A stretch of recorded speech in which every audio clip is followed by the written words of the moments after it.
अस्सलाम वालेकुम, आप देख रहे हैं डेली मुमताज़ डिजिटल और मैं हूँ आपका मेज़बान शिराज हुसैन। नाजरीन, पाकिस्तान तहरीक इंसाफ की तरफ से सूबाई असम्बलियों को तहलील होने की बातें हो रही है, क्या इस तरह मुमकिन है? और दूसरी जानिब PDM की तरफ से तहरीक अदम एतमाद लाए जाने की बातें हो रही है, और क्या गवर्नर लाज लग सकता है या नहीं? अगर असम्बलियाँ तहलील होती है या कुछ नशिस्तों से इस्तीफ़े आ जाते तो क्या मुतालिका नशिस्तों के ऊपर इलेक्शंस होंगे, या ये 2023 के जो आम इंतखाबात है उनकी तरफ जाने का इशारा है? इसके ऊपर कानूनी माहिरीन क्या कहते हैं, आइए जानते हैं सुप्रीम कोर्ट के अंदर से कानूनी माहिरीन से। हमारे साथ रहिएगा। देखिए जी, अगर तो जो वज़ीर आला हैं उनके पास आइन के मुताबिक पूरा अख्तियार है, वो वेल इन टाइम असम्बली अगर वो तोड़ देते हैं तो फिर तो नया आगे प्रोसेस शुरू हो जाएगा। सर, तो अभी आपको क्या सिचुएशन नज़र आ रही है? अभी उनके पास इख्तियार वगैरह है? जी, अभी बिल्कुल अख्तियार है, और इस अख्तियार की मौजूदगी में गवर्नर राज जो है वो नहीं लग सकता। मतलब ना असम्बलियाँ तहलील हो सकती है, ना गवर्नर राज लग सकता नहीं, असम्बलियाँ तो तहलील हो सकती हैं अगर वो चाहें, तो वज़ीर आला के पास अख्तियार है, वो अगर करना चाहें तहलील तो कर सकते हैं। बिस्मिल्लाहिर्रहमानिर्रहीम। पहले तो आपको मुबारक हो जी, आपका नया चैनल आ रहा है, अल्लाह उसे कामयाब करे। है। देखिए, तहलील का ये हक़ तो चीफ़ मिनिस्टर का होता है। चीफ मिनिस्टर कर सकता है तहलील, एडवाइस में 48 घंटे में हो जाती है। गवर्नर भी कर सकता है, governor on the advice of prime, लेकिन गवर्नर को भी चीफ मिनिस्टर ने एडवाइस देनी होती है। ये तरीका मुरतब है कुरान में, उसमें कॉन्स्टिट्यूशन में, जिसके अंदर आर्टिकल 112 है।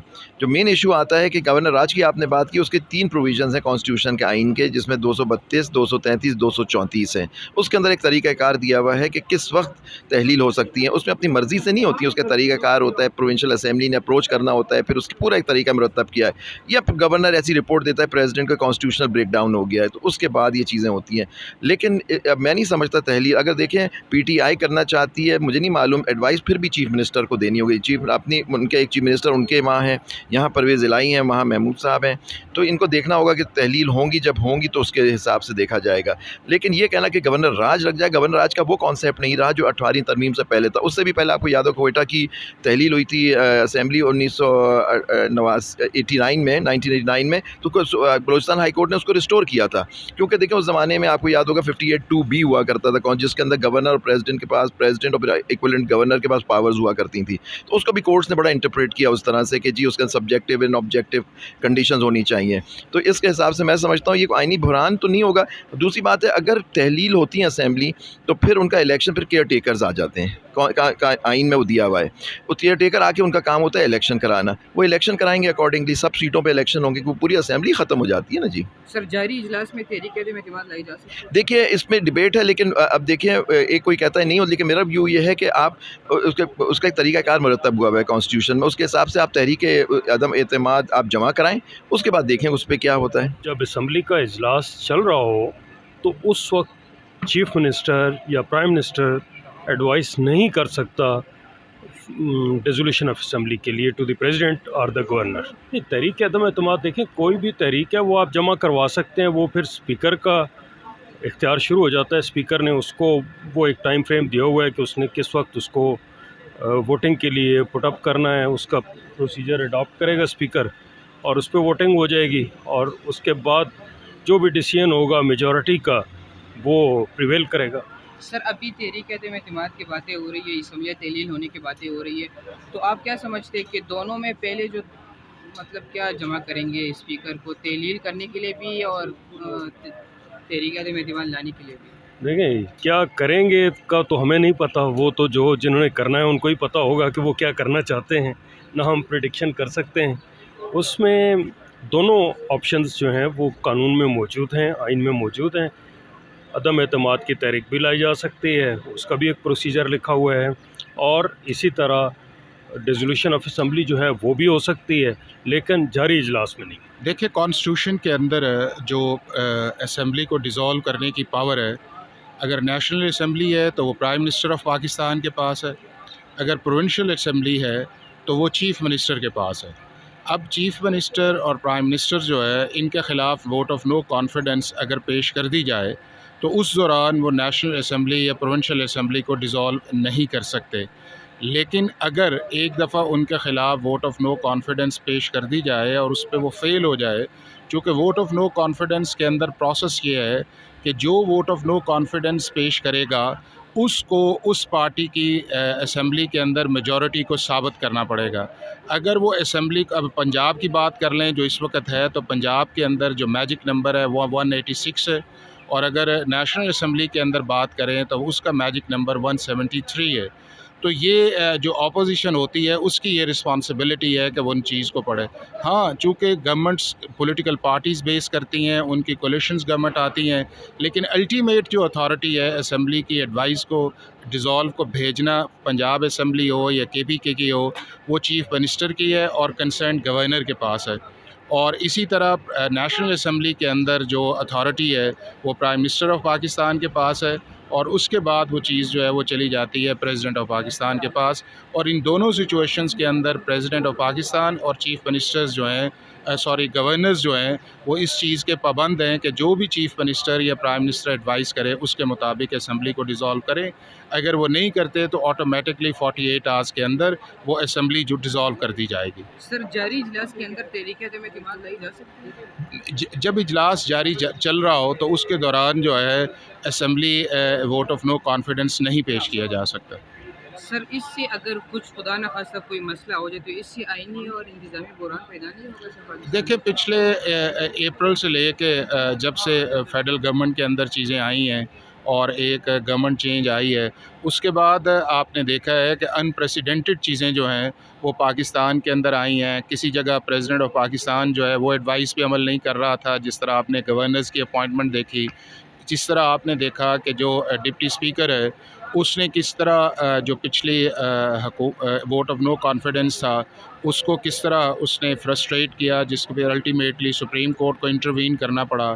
फिर इसी तरह आप ये देखें कि कॉन्स्टिट्यूशन के अंदर आर्टिकल 63A बड़ा क्लियर है कि जिसके अंदर 4 सिचुएशंस के अंदर जो है आप पाबंद हैं कि आप जो पार्लिमानी पार्टी है उसके मुताबिक वोट दें। तो आपने पंजाब के अंदर देखा कि डिप्टी स्पीकर ने रूलिंग की और जो PMLQ के मेंबर्स हैं उसको उन्होंने वोट कास्ट नहीं किया। अब आप वही मामला फिर सुप्रीम कोर्ट ऑफ पाकिस्तान के अंदर आया तो सुप्रीम कोर्ट ऑफ पाकिस्तान ने डिप्टी स्पीकर की रूलिंग को नल एंड वॉइड किया। एक जो बड़ी अच्छी चीज़ इस चीज़ के अंदर आई है वो ये है कि इस सारे प्रोसेस के अंदर सुप्रीम कोर्ट ऑफ पाकिस्तान ने पाकिस्तान के अंदर जो तमाम हॉर्स ट्रेडिंग के प्रॉस्पेक्टिव एरियाज़ थे उनको बंद कर दिया है। तहलील होने के हवाले से कानून जो है वो तो बड़ा क्लियर है एज़ पर आवर वर्शन और the version of the sitting government in Punjab and KPK, वो इसको डिज़ोल्व कर सकते हैं। इसमें कोई ऐसी रिस्ट्रिक्शन नहीं है। और जो फेडरल गवर्नमेंट है उसमें उसको रिस्ट्रेन करने का सोच रही है, वो उनका एक पॉइंट ऑफ व्यू है जो कि वीक है, इसलिए कि आप अगर उसमें अदम एतमाद लाएंगे तो रूल्स आपको परमिट नहीं करते। असम्बली के रूल, पंजाब असम्बली के आपको परमिट नहीं करते कि ड्यूरिंग द कोर्स ऑफ और ड्यूरिंग द पेडेंसी ऑफ जो इजलास है पंजाब असम्बली का, आप ऐसा नहीं कर सकते। और अगर आप अदम एतमाद की तहरीक लाते हैं तो वो भी clear cut violation of the law इस तरह है, कॉन्स्टिट्यूशन की सरियन खिलाफ वर्जी बड़ी वाज़ह नज़र आती है कि आप गवर्नमेंट के कोई बंदे तोड़ेंगे, उनके मेम्बरान को अपने साथ अटैच करेंगे तो then it will be possible, जो कि अभी चंद माह पहले मार्ज़ वजूद में आई है। तो मीनिंग देयर बाय उनकी वहाँ पे अक्सरियत थी तो चीफ़ मिनिस्टर पंजाब ने गवर्नमेंट वहाँ पे कायम किया। तो अभी आप अगर इसको डिज़ोल्व करेंगे तो इलीगली करेंगे। सर इस जो बंदे तोड़ते हार्स ट्रेडिंग होती है उसको तो सुप्रीम कोर्ट ऑफ पाकिस्तान ने ख़त्म कर दिया, बंद कर दिया कि वो नहीं कर सकते। सर दूसरा सवाल मैं आपसे ये करूँगा, अगर इसम्बली तहलील हो जाए या कुछ इस्तीफ़े आ जाए तो सर क्या आपको लगता है कानून के हवाले से कि वो जिस नशिस्तों के ऊपर, मुतालिका नशिस्तों के ऊपर दोबारा इलेक्शन की तरफ हम जाएंगे, तो क्या आपको उससे अंदाज़ा नहीं हो रहा कि वो आम इंतखाबात 2023 की तरफ इशारा है? देखिए, अनडाउटफुली पंजाब जो है वो आबादी के लिहाज से बहुत बड़ा सूबा है और हाफ पाकिस्तान है, इसमें तो कोई शक नहीं। वो एक अलहदा बहस है कि उसके सूबे होने चाहिए और बढ़ना चाहिए, मगर उसकी इतनी बड़ी तादाद जो है आबादी के लिहाज से, और फिर इसी तरह का जो फिगर है वो मोर दैन 300 जो है, अगर डायरेक्टली प्रोविंशियल असम्बली के आप बंदों का इलेक्शन कराते हैं और प्लस KPK असम्बली कराते हैं तो ये हंड्रेड्स एंड हंड्रेड्स में चला जाता है। तो आधा पाकिस्तान, या आप कह लें कि 500-600 हल्कों में ये एक्सरसाइज हो रही होगी। तो ये तो ज़िमनी इंतखाब जो जिन्होंने आइन बनाया था उनके विजडम में ऐसी बात नहीं थी बिल्कुल। तो वो तो है एक हादसाती सूरत हाल में। तो 500-600 हल्कों में इलेक्शन होना कोई ज़िमनी इलेक्शन नहीं है, ये तो इंटरप्रेशन ही गलत है। तो इसलिए जनरल इलेक्शन की तरफ जाना पड़ेगा। सही। सर दूसरा सवाल ये, अभी जरदारी साहब का एक बयान आया, उन्होंने कहा कि हम तहरीक एतमाद लाने की तरफ जा रहे हैं, तो सर क्या ये मुमकिन है? ये जहाँ जरदारी साहब का नाम आ जाता है वहाँ पे कानून आइन एक साइड पे रह जाता है। आप सुप्रीम कोर्ट के बाहर खड़े हैं, आपका चैनल मुमताज़ बड़ी अच्छी कवरेज भी कर रहा है, मगर यह है कि जहाँ जरदारी साहब का नाम आ जाता है तो एक डाउट क्रिएट हो जाता है, और फिर उस डाउट को आप डाउट ना समझे। जब वो उन्होंने मसूफ ने कल खुद फरमा दिया कि मैं पेश कराऊंगा KP के असम्बली में भी या पंजाब में भी, तो सीधा सादा सा फार्मूला है कि वो अपनी एक्सरसाइज करके, पाकिस्तान है और पाकिस्तान का एक अपना कल्चर है, लोगों को वो बाय करेंगे, लोगों को ख़रीदेंगे, मराद देंगे, जिसमें सैकड़ों लोग नहीं बिकेंगे और 2-4 बिक जाएंगे, उससे ही सारा अनबैलेंस हो जाएगा और असम्बली में हलचल मच जाएगी। यही वो करने आए हैं और अल्लाह ताला इससे हमें महफूज करे। हमारी आइंदा जो नस्लें हैं कम से कम वो तो ना देखें कि एक बंदा पैसे के बल पे आके लोगों को सैलाब में जो है वो फैसिलिटीज़ नहीं मिल रही, आटा नहीं मिल रहा, बिस्तर नहीं मिल रहे, और उन्हीं का पैसा सैलाब का, ज़लज़ले का ये उठा के, कोई भी पार्टी है, ये बात शायद स्पेसिफिक नहीं है, जर्नल है, तो वहाँ से उठा के आप मेंबर पार्लियामेंट को या सूबाई असम्बली को ख़रीद कर और दूसरी गवर्नमेंट को डिज़ोल्व करें, तो ये सिलसिला बंद होना चाहिए। ये it's very much against the law and as well against the constitution of Pakistan. बहुत शुक्रिया सर। Thank you very. जी नाजरीन, पाकिस्तान तहरीक इंसाफ के हवाले से जिस तरह बातें हो रही है कि वो असम्बलियाँ तहलील कर सकते हैं, सूबाई असम्बलियों को तहलील कर सकते हैं, और दूसरी जानिब तहरीक के अदम एतमाद लाने के हवाले से भी बातें हो रही है कि क्या जारी इजलास में तहरीक अदम एतमाद लाई जा सकती है कि नहीं। इस पर आपने कानूनी माहिरीन की गुफ्तगू सुनी है, और नेक्स्ट प्रोग्राम तक अपने मेज़बान शिराज हुसैन को इजाज़त दीजिए और देखते रहिएगा डेली मुमताज़ डिजिटल।